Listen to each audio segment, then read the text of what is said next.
Assalamualaikum warahmatullahi wabarakatuh. Di sini saya akan mengaji kitab Al-Kahfi fi Tafsir Surat Al-Kahfi karya beliau Romo Kiai Haji Thaha Muntaha Abdul Manan. Bismillahirrahmanirrahim. Muqaddimah. Bismillahi dengan menyebut nama Allah Ar-Rahman yang Maha Pengasih, Ar-Rahimi lagi Maha Penyayang. Dalam lafaz bismillah berasal dari bi ismun dan Allah. Nah, pertanyaannya, huruf alif pada lafaz ismun itu kemana? Karena pada ayat Iqra bismi rabbikal ladzi khalaq, bismi rabbika itu tetap ada alifnya di lafaz bismi. Nah, di lafaz bismillah itu kemana? Di sini banyak pendapat dari para ulama. Salah satunya yaitu ketika ismun dijarkan dengan huruf jar dan dimudhafkan pada lafaz Allah, maka alif pada lafaz ismun tersebut dihilangkan secara bacaan maupun tulisan. Allah, bismillahi dengan menyebut nama Allah. Allah, lafaz Allah. Allah itu wujud yang mempunyai sifat yaitu mukhalafatul lil hawadis, menegaskan bahwa Allah itu tidak serupa dan tidak identik dan tidak bisa disamai oleh makhluknya, baik dari segi zat, sifat maupun perbuatannya. Ar-Rahmani yang Maha Penyayang, Ar-Rahimi lagi Maha Pengasih. Apa perbedaan dari Ar-Rahman dan Ar-Rahim? Nah, Ar-Rahman itu adalah rahmat Allah yang sifatnya umum. Jadi manusia yang beriman ataupun yang kafir mendapatkan rahmat dari Allah Subhanahu wa taala. Tumbuhan dan hewan itu semuanya mendapatkan rahmat dari Allah Subhanahu wa taala. Jika Ar-Rahim, kalau Ar-Rahim itu sifat rahmat Allah yang sifatnya khusus. Siapa yang mendapatkan sifat Ar-Rahim ini? Yaitu mereka orang-orang yang beriman pada Allah Subhanahu wa taala. Kapan mereka mendapatkan Ar-Rahim ini? Ketika di akhirat. Jadi lafaz bismillahirrahmanirrahim ini menjadi pondasi sebelum nanti kita membahas kelanjutan dari surat Al-Kahfi, fitnah dan ujian-ujian yang disebutkan dalam surat Al-Kahfi. Hamdan, segala puji, liman bagi zat iftataha yang membuka surat Al-Kahfi, suratul Kahfi atau surat gua, bilhamdi dengan hamdalah, bilhamdi dengan kalimat alhamdulillah, biqaulihi dengan firman-Nya bismillahirrahmanirrahim, alhamdulillahilladzi anzala ala 'abdihil kitaba wa lam yaj'al lahu 'iwaja. Hamdan, kenapa mu'alif menggunakan lafaz hamdan? Nah, di sini lafaz hamdan atau bentuk tahmid di sini sebelum menulis kitab itu adalah bentuk pujian kepada Allah Subhanahu wa taala. Karena jika mu'alif tidak mengawali pujian kepada Allah Subhanahu wa taala, yaitu konsekuensinya sombong atau merasa bahwa menulis dan menyelesaikan kitab ini murni karena kecerdasan penulis. Yang kedua yaitu ingin mendapatkan popularitas. Nah,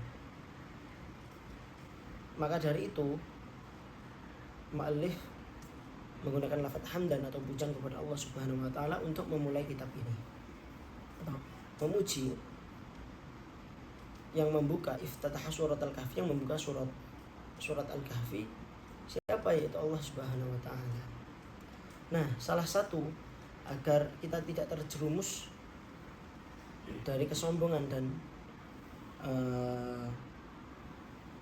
mencari popularitas yaitu dengan menggunakan lafaz alhamdulillah rahmat, memuji kepada Allah Subhanahu wa taala.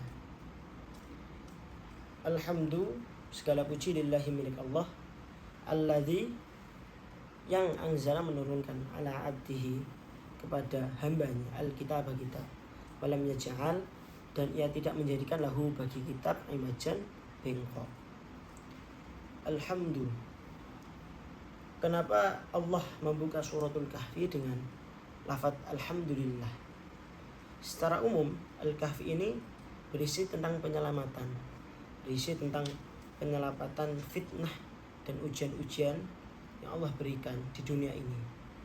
Bagaimana cara kita agar selamat dari fitnah-fitnah di dunia ini. Nah, pembukaan yang diturunkan oleh Allah itu bentuk memuji kepada Allah yang telah menurunkan kepada kita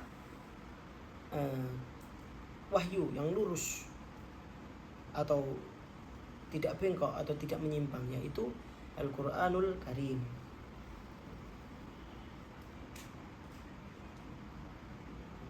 Alhamdulillah, segala puji lillahi milik Allah alladzi anzala di sini artinya menurunkan. Nah, artinya menurunkan yaitu dari atas ke bawah. Di sini lafaz anzal ini menegaskan bahwa Al-Quran itu turun dari langit. Al-Quran itu turun dari atas dan menegaskan bahwa Al-Quran itu bukan buatan manusia. Ala abdihi, kepada hambanya. Lafaz abdihi, ketika itu Al-Quran diturunkan kepada Rasulullah SAW.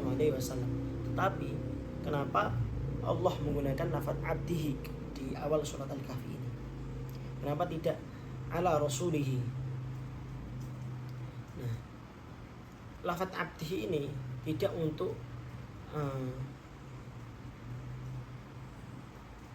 merendahkan status Rasulullah SAW, tapi justru penggunaan lafaz abdihi ini yaitu bentuk penghormatan tertinggi kepada Nabi Muhammad SAW, karena kedudukan yang paling mulia kepada Allah Subhanahu wa taala, yaitu ketika makhluk berubudiyah atau beribadah kepada Allah Subhanahu wa taala. Maka lafaz abdihi di sini menunjukkan orang yang kaya itu bukan orang yang banyak duit atau yang banyak mobil atau yang rumahnya mewah, tetapi orang yang kaya yaitu orang yang beribadah kepada Allah Subhanahu wa taala. Jikalau Nabi saja dimuliakan oleh Allah dengan status kehambaannya beliau, maka kemuliaan seorang muslim bukan karena status kita di dunia, tak karena kualitas kehambaan kita kepada Allah Subhanahu wa taala. Dil agomati, hanya Allah pemilik keagungan, wal kibriyai dan kebesaran, wal baqai dan kekekalan, ta'ala yang maha tinggi, anil andadi dari tandingan-tandingannya, wasyurokai dan semua sekutu. Hanya Allah lah pemilik daripada keagungan. Hanya Allah lah pemilik dari segala keagungan dan kebesaran, kekekalan, wal baqai dan kekekalan, ta'ala yang maha tinggi. Sekalipun anil andadi dari tandingan-tandingan Allah, wasyurokai dan seluruh sekutu-sekutu Allah. Walillahi kullul hamdi, lanjutnya walillah dan milik Allah kullul hamdi, seluruh pujian. Kama sebagaimana yaqulu yang diucapkan al-musallina, orang yang sedang sholat. Allahumma, apa yang diucapkan orang yang sedang sholat? Allahumma rabbana lakal hamdu mil as-samawati wa mil al-ardi wa mil amasyita min syai'in ba'du, yaitu bacaan ketika i'tidal.